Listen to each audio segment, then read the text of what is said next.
disagi alle 7 del mattino la piena del Piave costringe la chiusura del ponte Bailey per 8 ore, automobilisti infuriati per l'assenza di segnalazioni. Poco dopo 2 incidenti a Maserata e Cima d'Olmo creano ulteriori blocchi. TBC a Motti, risultati del test Mantusu, gli alunni delle medie registrano 2 studenti positivi, si valuta l'esame anche per i ragazzini usciti dalle medie nel 2017, domani intanto incontro tra i genitori e l'esperto chiamato dall'ULS. Un pannello del soffitto della palestra CONI di Treviso si stacca e cade a terra mentre gli studenti del liceo artistico stavano facendo ginnastica. Il sindaco: nelle prossime ore metteremo tutto in sicurezza. Con uno stratagemma avevano fatto fallire la loro società pur continuando a percepirne i guadagni. Le fiamme gialle di Cittadella arrestano marito e moglie a Loria. Per ben 2 volte tenta di portare via la borsetta da altrettante donne, arrivando anche a colpirle una 25enne marocchina arrestata dalla polizia a Treviso. Cambio al vertice della CGIL provinciale questa mattina, il passaggio tra Giacomo Vendrame e il neosegretario Mauro Visentin, che chiede alla politica più chiarezza e verità sui temi dell'economia e dell'occupazione. Torna stasera alle 21:15:40 il viaggio nell'archivio storico delle immagini di Antenna 3, una puntata dal sapore anche sportivo. Rivedremo tra le altre le immagini dell'inaugurazione del Tempio del Basket trevigiano, il Palaverde, nel 1983. Buonasera, ben ritrovati. Dunque la piena del Piave, la chiusura del ponte Bailey in apertura del nostro telegiornale. Transen dalle 7 di questa mattina a Ponte della Priula, mentre poco dopo tra Maserata e Cima d'Olmo un paio di incidenti hanno bloccato il traffico, con il risultato di aver spezzato in 2 la Marca. Ecco come si presentava questa mattina l'entrata per il passaggio provvisorio sul Piave a Ponte della Priula. Transenne dalle 7, il traffico deviato. Sinistra segue indicazioni di autostrada Venezia. Prego. Per Redine Lago le conviene prendere Treviso Nord autostrada e andare non per Maserata perché è chiuso per un grosso incidente. Queste le indicazioni da dopo le 8, quando il traffico si era fatto più intenso e probabilmente a causa del sovraccarico di veicoli lungo l'alto percorso di Salettuol, ben 2 incidenti hanno tagliato in 2 la Marca. Un tamponamento all'altezza della rotonda di Tezza di Vazzola e un'auto rovesciata a Candelù di Maserata hanno bloccato anche l'altro attraversamento sul Piave.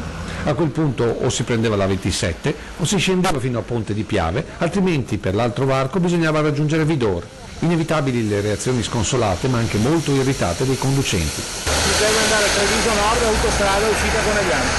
Non ci sono altre... Ma se no è chiuso, no? Uno fa il giro da là, dalla house plant viene qua di nuovo ed è chiuso di nuovo. Ma scusa là, non puoi scrivere che dovevo andare a Spezia. I ponti sono tutti chiusi, anche quello di Maserata. Anche là? Sì, perché è stato un incidente. Incidente qua, incidente là? No, qua è chiuso perché c'è la piena del Piave, di là invece perché c'è stato un incidente. Quindi vado a casa. Quindi le conviene andare a prendere Treviso Nord e deve andare verso Conegliano, autostrada. Ma non lo scrivono neanche, cioè ti fanno fare il giro della Madonna di nuovo per venire qua, che è chiuso qua. Scrivi là che è chiuso, punto, no? Poco prima di mezzogiorno il Piave ha iniziato a calare e sul posto i tecnici dell'ANAS hanno iniziato a controllare il ponte provvisorio per capire se la forza dell'acqua aveva fatto qualche danno alla struttura. Nel primo pomeriggio le prove di carico e dopo le 15 la viabilità è tornata alla normalità, ma non le polemiche arrivate soprattutto dal mondo economico. Non possiamo fermarci perché dopo una piova i fiumi si ingrossano e non ci sono ponti da attraversare. Senza infrastrutture non si va da nessuna parte, lo dimostrano i fatti. E la chiusura del Bailey ha avuto ripercussioni anche sulla viabilità di Maserata, con il sindaco che dice: ho saputo che il bypass era chiuso solo per caso un'ora dopo. Io l'ho saputo per caso stamattina in edicola, dall'edicolante, quindi è notizia fresca di giornata, e da questo punto di vista già l'altra volta avevo segnalato che secondo me l'ANAS manca di queste informazioni, perché avvisa giustamente il sindaco di Susegana, ma almeno Maserata e Spresiano, che sono le due arterie su cui poi il traffico si riversa, secondo me dovrebbero essere avvisati per potersi organizzare al meglio. La chiusura del bypass Bailey non ha creato disagi solo a Ponte della Priula. La deviazione del traffico, infatti, ha avuto ripercussioni anche nel centro di Maserata. Siamo l'unico ponte di collegamento con la sinistra Piave nelle vicinanze a Susegana, quindi Abbiamo un'intensificazione del traffico sulle nostre arterie stradali e questo impegna notevolmente la nostra polizia locale. Polizia locale impegnata poi anche in 2 incidenti stradali accaduti a Candelù e sul ponte di Salettuol, che hanno creato ulteriori disagi al traffico. Una concomitanza di eventi che questa mattina ha provocato qualche problema anche a Spresiano. Sono stati i primi 15 minuti, la prima mezz'ora con qualche disguido, soprattutto in ordine alla segnaletica, poiché credo che insomma ci stia, anche i tecnici ANAS sono dovuti tornare a Spresiano e liberare i cartelli che avvisano che il ponte è chiuso. E poi dopo c'è stato un incidente sull'altro ponte, quello di Maserata, quindi sì, qualche piccolo disguido c'è stato, qualche piccolo disagio c'è stato. Se avessimo saputo subito alle 7 della chiusura del Bailey, sottolinea il sindaco di Maserata, ci saremmo organizzati. Avremmo potuto anche avvalerci di eventuali ausiliari o chiedere ad altre polizie locali di altri comuni di darci il loro contributo. Situazione poi rientrata con la riapertura nel pomeriggio del bypass di Susegana. Intanto anche in altre zone della Marca si fa un bilancio del passaggio di questa nuova ondata di maltempo. A Segusino è rimasta chiusa la galleria sulla provinciale 25 per allagamento. Uno smottamento della scarpata di una strada silvopastorale si è registrato invece a Cappella Maggiore, dove la scorsa notte vi è stato anche un blackout, situazione poi in breve tempo ripristinata, come sono stati risolti in poche ore pure gli allagamenti di alcuni scantinati.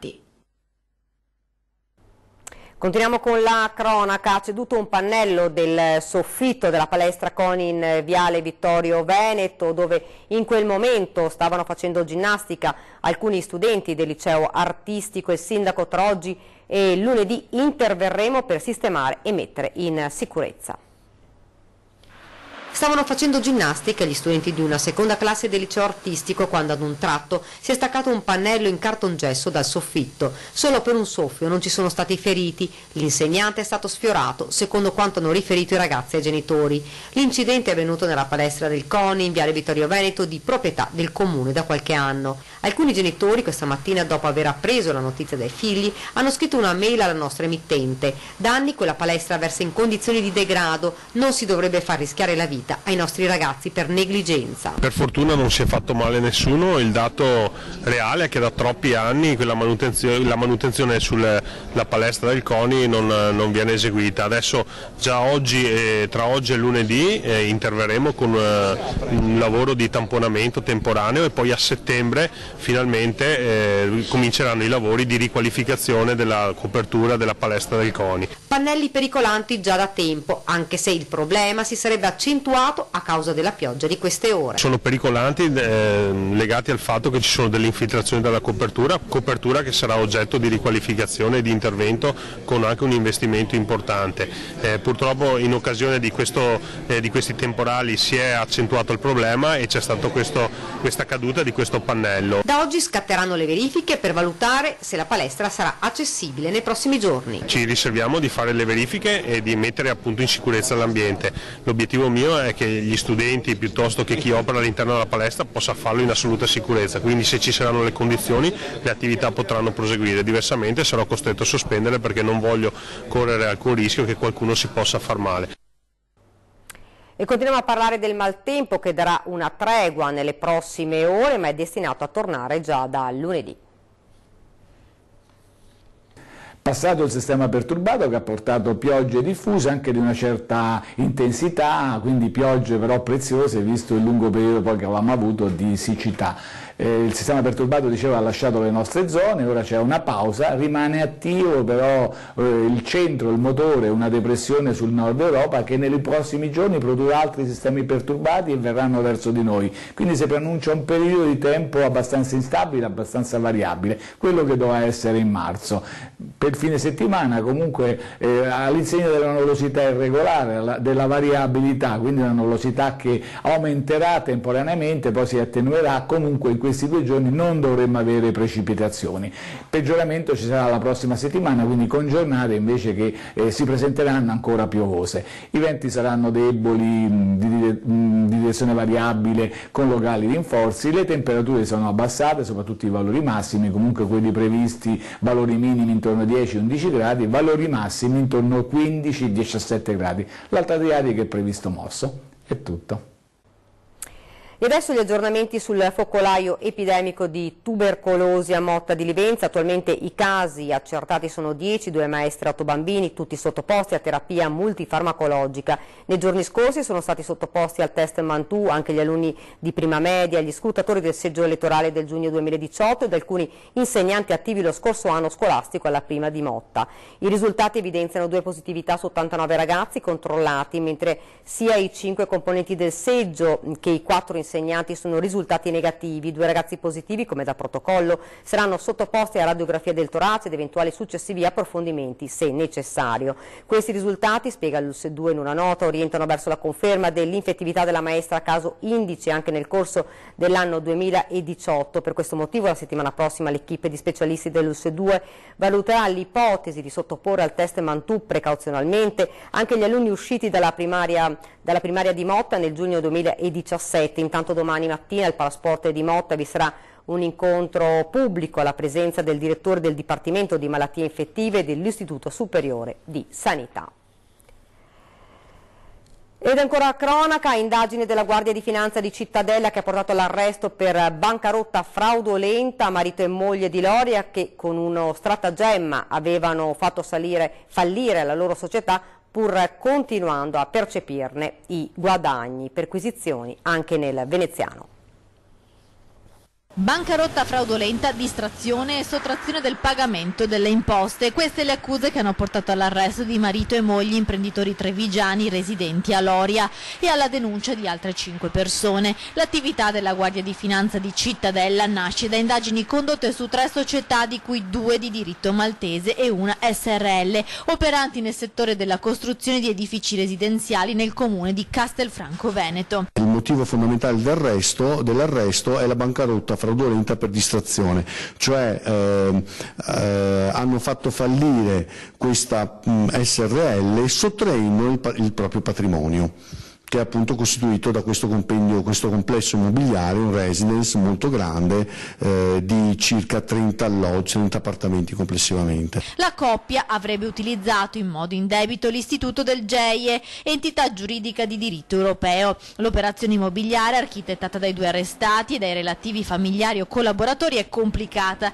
Gli indagati infatti avevano ceduto solo formalmente i beni ai 2 GEIE di Malta e a una SRL veneta, mentre in realtà continuavano ad averne la gestione diretta del patrimonio immobiliare e anche dei relativi proventi. Avevano ceduto l'intero compendio di proprietà di una SRL a un gruppo europeo di interesse economico che ha diventato proprietà degli immobili, ma i debiti e il mutuo contratto per realizzare questi immobili è rimasto in capo alla originaria SRL.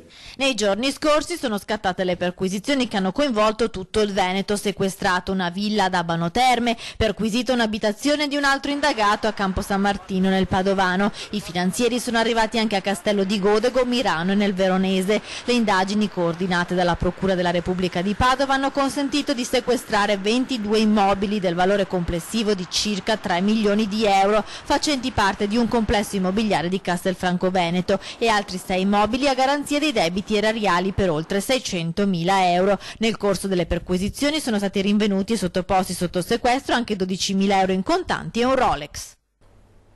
Per ben 2 volte tenta di portare via la borsetta da altrettante donne, arrivando anche a colpirle. Alla fine una 25enne marocchina è stata arrestata dalla polizia a Treviso. Resistenza pubblico ufficiale, tentato furto con strappo e tentata rapina impropria sono i reati contestati ad una 25enne di origini marocchine arrestata ieri dagli agenti delle volanti di Treviso. La donna è ritenuta responsabile di 2 episodi accaduti nel pomeriggio a Santa Bona. Il primo ha visto come vittima una 65enne che stava camminando con la nipotina quando è stata avvicinata dalla 25enne che ha tentato di strapparle la borsetta. La donna è però riuscita a resistere al tentativo di scippo nonostante la ragazza l'abbia più volte colpita. Alla fine la giovane ha rinunciato ed è scappata all'interno di un bar dove, dopo aver consumato una bevanda senza pagarla, ha preso di mira 2 ragazze che erano sedute ad un tavolino. Con una mossa veloce è riuscita a prendere la borsetta, appesa alla sedia e a scappare. Le 2 giovani si sono accorte di quanto accaduto e hanno rincorso la ladra fino a raggiungerla e dopo una violenta colluttazione a recuperare la borsa. Nel frattempo in zona si era portata anche una volante che ha identificato e fermato la 25enne. Lei però ha iniziato a divincolarsi, spintonando e prendendo a pugni anche gli agenti che alla fine sono riusciti ad accompagnarla in questura. Qui hanno accertato che la ragazza già a febbraio era stata denunciata per aver commesso un furto in via Roma. Arrestata e giudicata con rito direttissimo, nei suoi confronti è stato disposto il provvedimento del foglio di via con divieto di ritorno nel comune di Treviso per 3 anni. La polizia locale di Treviso ieri ha arrestato un 21enne del Gambia con permesso di soggiorno scaduto e senza fissa dimora durante dei controlli antidroga ai giardinetti di Sant'Andrea. Il giovane, controllato dalle telecamere della centrale operativa, è stato visto cedere della droga ad un giovane. I giardini sono stati circondati da personale sia in uniforme che in borghese, mentre il ragazzo che aveva appena ricevuto la droga è stato fermato e in suo possesso sono stati trovati 3 grammi di marijuana. Lo spacciatore poco dopo è stato intercettato ed arrestato. Addosso a lui gli agenti gli hanno trovato 10 grammi di marijuana e 8 bustine. Processato per direttissima, questa mattina è stato condannato a 9 mesi di reclusione.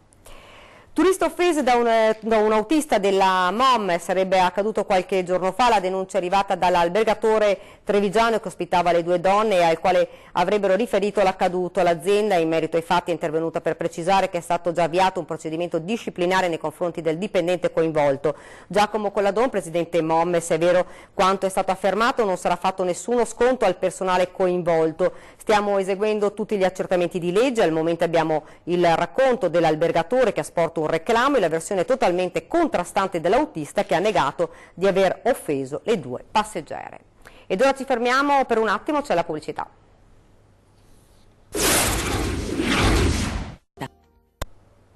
Siamo tornati nuovamente in studio con l'edizione trevigiana dei nostri telegiornali. Mattinata importante quella di oggi per la CGIL trevigiana. La dirigenza riunita a Villorba ha eletto il successore di Giacomo Vendrame alla segreteria provinciale. Un voto quasi unanime e segno di un rinnovamento nella continuità.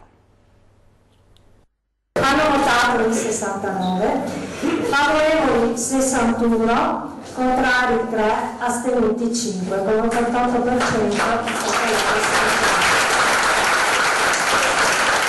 La CGIL trevigiana è il suo nuovo segretario provinciale. Con il passaggio di Giacomo Vendrame alla direzione regionale, il nuovo volto all'apice di Via Dandolo è Mauro Visentin, 53 anni, di Noventa di Piave, che entra nel mondo del lavoro come operaio del gas e nel sindacato giusto 20 anni fa come funzionario.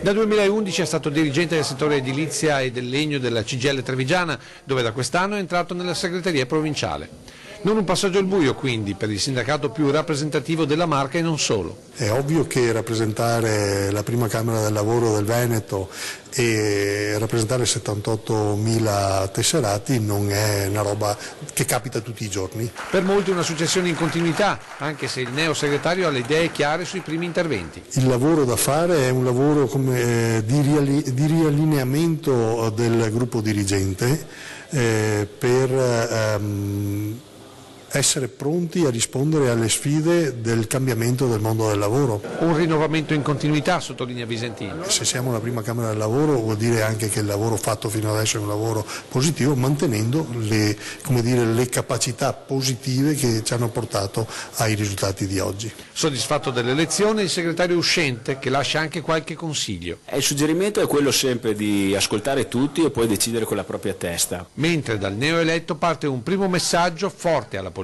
Noi crediamo che ai cittadini vada detta la verità anche se è brutale e pertanto chiediamo ai politici di essere seri e sinceri, come lo facciamo noi quando andiamo a parlare con i lavoratori.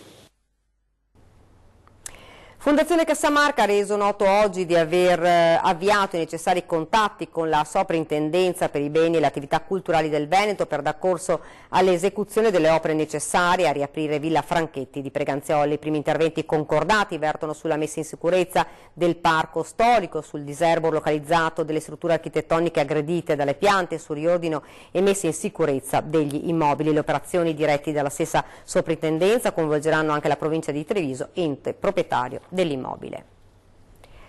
Stasera alle 21:15 nuova puntata di 40, il programma che ha riaperto gli archivi televisivi di Antenna 3. Tra le immagini che abbiamo recuperato anche un'inaugurazione che ha segnato la storia sportiva di Treviso e della Marca.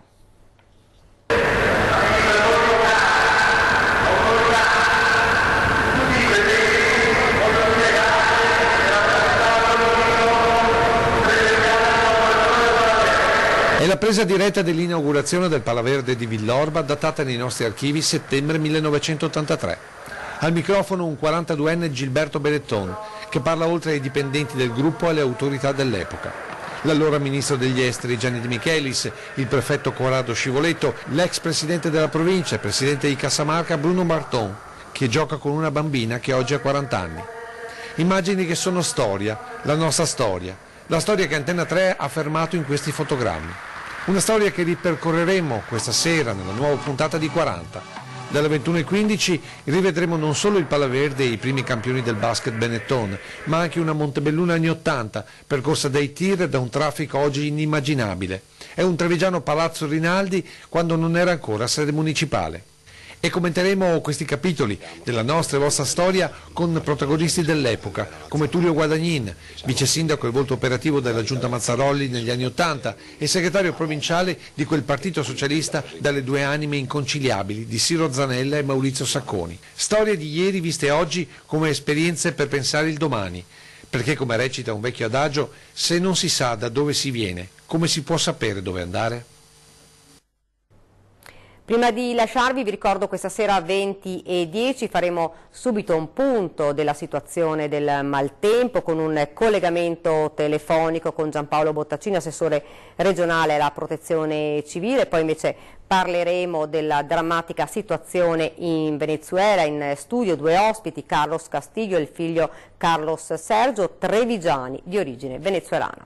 E questa era l'ultima notizia, vi lascio alle previsioni del tempo, grazie davvero per averci seguito e buona serata.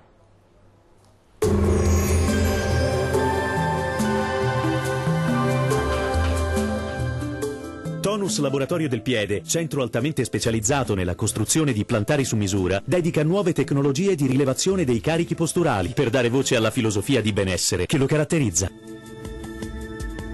Ben ritrovati al meteo. Torna ad essere più stabile il tempo sulle nostre regioni dopo il passaggio perturbato che ha causato anche qualche disagio in alcune zone, ma vediamo il dettaglio di sabato 6 aprile.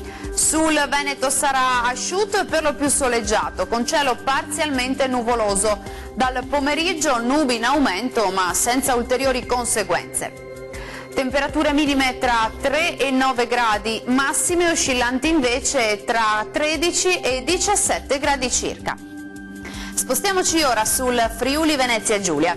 Tanto sole su tutti i settori, anche in questo caso con cielo al massimo poco nuvoloso ma senza piogge. Temperature minime tra 5 e 10 gradi, massime oscillanti invece tra 13 e 17 gradi circa. Diamo infine uno sguardo al Trentino Alto Adige. Sarà più soleggiato sui settori settentrionali, più nubi invece su quelli meridionali, con cielo a tratti anche coperto. Temperature minime sui 4 gradi, massime sui 15 gradi circa. Bene, dal meteo è tutto. Arrivederci.